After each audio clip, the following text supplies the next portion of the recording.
Sidang terdakwa Lasandri Letsoin, pada kasus dugaan pengambilan mobil Mitsubishi Expander milik PT Jabaru Elektrodaya Telematika kembali digelar di Pengadilan Negeri Surabaya, dengan agenda pembelaan.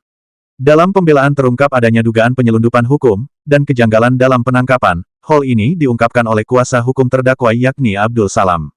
Pengacara terdakwa Abdul Salam mengatakan terdapat sejumlah kejanggalan dalam proses hukum yang berlangsung, terutama terkait dengan penerapan pasal-pasal yang didakwakan kepada kliennya.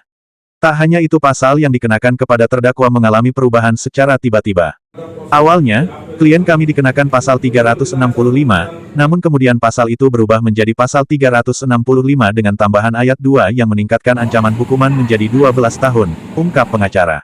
Ia menambahkan bahwa perubahan tersebut tidak memiliki dasar yang kuat dan mencurigai adanya upaya penyelundupan hukum dalam kasus ini. Pengacara juga mengungkapkan ketidakcocokan antara berita acara pemeriksaan BAP dan waktu penangkapan, yang menambah kecurigaan terhadap proses hukum yang sedang berjalan. BAP penangkapan menunjukkan waktu pukul 9 pagi, sementara penangkapan sebenarnya terjadi pada pukul 12 malam.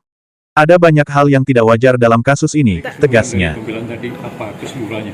Keseluruhannya, setelah kami mengkaji mulai dari peristiwa pelaporan BAP terdakwa itu sampai dari penangkapan itu semuanya tidak ada yang benar saja. Jadi dari pasal 356 ya, 365 tiba-tiba di dakwaan itu ada tambahan ayat 2 kedua KUH pidana. Itu kan ancaman 12 tahun. Yang pertama ancaman 9 tahun. Nah, ini ada apa gitu.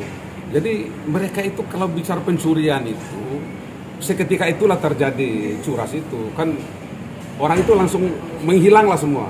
Ini kan mobil ada di polsek, terdakwanya ini ada di tempat mereka, lagi di depan kantor. Di mana itu tujuan dari kekerasan itu? Kami ini aneh perkara ini, aneh banget.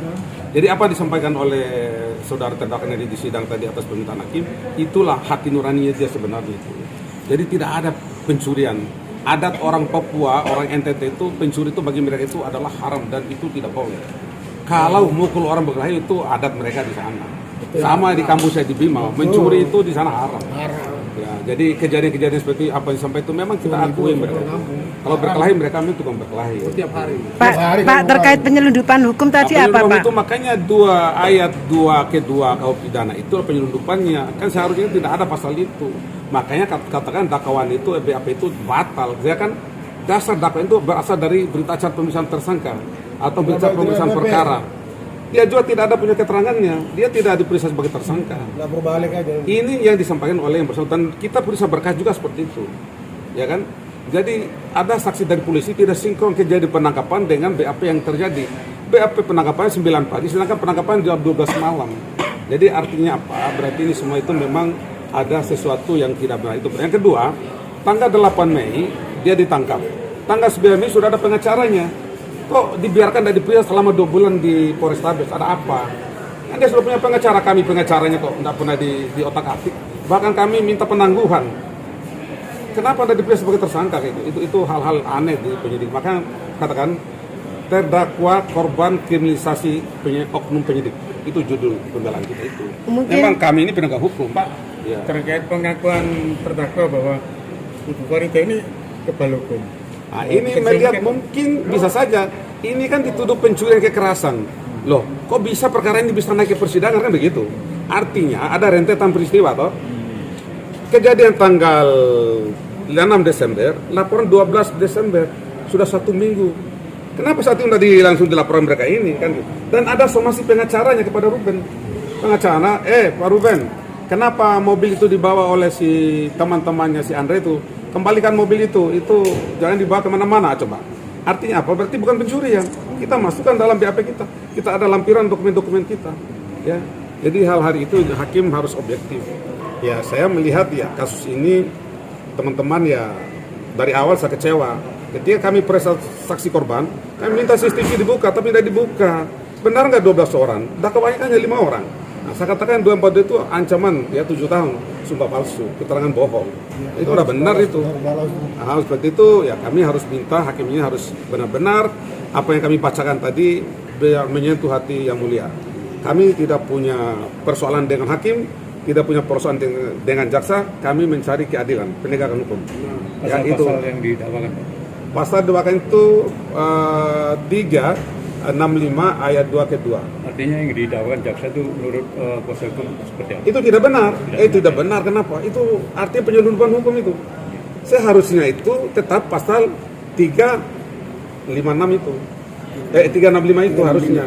Pencuri ancaman 9 tahun. Dia memakai ancaman lebih tinggi lagi 12 tahun karena ayat 2 tuh persekutuan persekongkolan. Nah, ini tidak benar ya. Jadi saya berharap ya pengadilan harus objektif lah. Jadi ini yakin bebas. Pasal 191 KUHP itu harus dibebaskan dari segala tuntutan hukum itu. Mungkin ada tambahan dari Usai sidang terdakwa menyampaikan harapannya agar hakim dapat bertindak adil dan objektif. Ia juga mengungkapkan kekecewaannya terhadap pihak kepolisian yang menurutnya tidak dapat menghadirkan salah satu pihak yang terlibat dalam kasus ini, Farida, yang hingga kini tidak pernah memenuhi panggilan hukum. Saya berharap hakim dapat memberikan vonis yang seadil-adilnya, dan jika perlu, membebaskan saya dari segala tuntutan karena saya merasa tidak bersalah, ujar terdakwa. Pak Andre. Ya baik, Assalamualaikum warahmatullahi wabarakatuh. Selamat sore, shalom, salam sejahtera buat kita semua. Kalau dari saya, mungkin saya minta untuk majelis hakim bersikap adil dan melihat kasus ini seperti apa, sehingga keadilan itu bisa kita dapat. Dalam arti bahwa saya juga jauh-jauh dari Papua ke sini untuk minta keadilan, ya.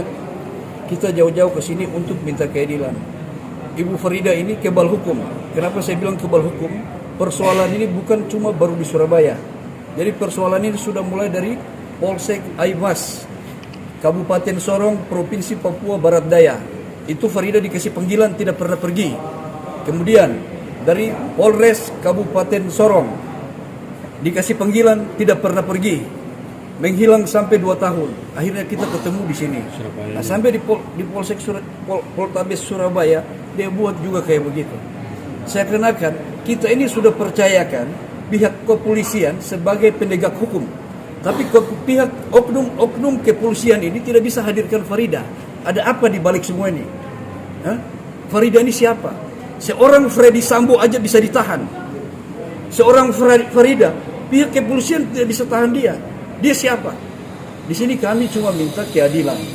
Kita pengen keadilan. Kita tidak mau ribut-ribut, tidak mau yang kalian. Seandainya dari kemarin, kalau Ibu Farida udah ketemu, persoalan ini tidak akan seribet ini. Tapi karena dia selalu menghilang. Kalau memang dia merasa bahwa dia tidak punya persoalan dengan kami, datang baik-baik. Kita ini orang baik. Datang baik-baik, tunjukkan, kasih bukti bahwa ini saya udah lunas, saya udah selesai. Kita pulang. Kalau memang dia merasa benar, kan begitu. Kalau dia benar, ngapain harus kabur? Kemudian kalau benar, ngapain harus sogok saya? Suruh pengacaranya sama pamannya sogok saya. Berapa itu besaran waktu Anda ditawarin uang untuk mundur dari perkara ini? Jadi Berapa besaran uang yang disodorkan ke sampean agar mundur dari perkara ini? ya, waktu itu ada rekaman ya. Waktu itu pertemuan di Hotel Alana. Ya. Mereka pengen sogok saya. Berapa Jadi itu? di situ ada 50 juta.